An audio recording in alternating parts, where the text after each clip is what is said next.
আসসালামু আলাইকুম, সবার কিতা খবর বেলা নেই। তো অনেক দিন ধরে ডালিম বেড়ে খুঁজলাম যে ভাই আমারে নলে খাওয়াবেন নি কিতা। ভাই কইলো তোরা খাওয়ামু খাওয়ামু, আমরা জায়গায় অনেক সুন্দর নলি পাওয়া যায়। তো আমি বাইরে কইলাম তে আমরা খাওয়াইতেন নি কিতা।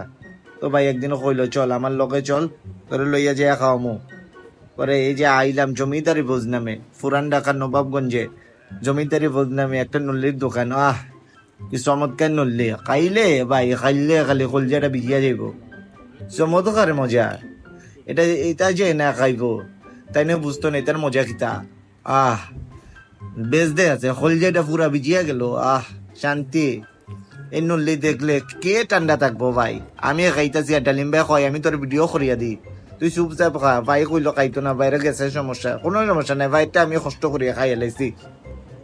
আমি এত সুন্দর করে আর্ট করিয়া খাইতাছি, সাথে পাশে কত মানুষ আমাদের সুন্দর করিয়া চাইয়া দেখতেছে। আমি নল্লিটার মধ্যে সুন্দর করিয়া পানি ভিজিয়াই দিলাম, ভিজিয়াই আর ভিজানোর পরে সুন্দর করিয়া সিরিয়া কিতা চামচ চামচ মুমচ সব দূরে ফালাই দিয়া আর দিয়ে এটা নিয়ে চিরিয়া খাই লাইলাম। কইলাম যে লাগতো না, চামচ দিয়ে কিতা করবো। ডালিম ভাই কইলো খা, কলজা পরিয়া খা, তুই খাই আজকে শেষ করিয়ালা সব। আমি তো আমার মনের সুখে খাইতাছি, ও মা গো, টানিয়া চিরিয়া ফারিয়া সবই খাইয়া লাইতাছি। শান্তি। এই শান্তি ফামু হই, এই শান্তি পাইতাম না। ফামু শুধু একটার মধ্যে, নল্লির মধ্যে। তো আপনারা যারা নল্লি পছন্দ তারা চলে যাবেন জমিদারি ফজ, খুব মজা। আমার ফেদা গপ্প শুনি আপনারা বুঝতে পারতেন না কিতা মজা। দেখেন বাড়ি দিয়ার লগে মালটা বেরিয়ে গেছে, ও শান্তি রে, কিতা মজা রে ভাই। ডালিম ভাই আপনার অনেক ধন্যবাদ আমার এত সুন্দর একটা নল্লি খাওয়ানোর জন্য। আল্লাহ পাক আপনারা ভালো রাখুক, দোয়া রইল আপনার জন্য দাদা ভাই।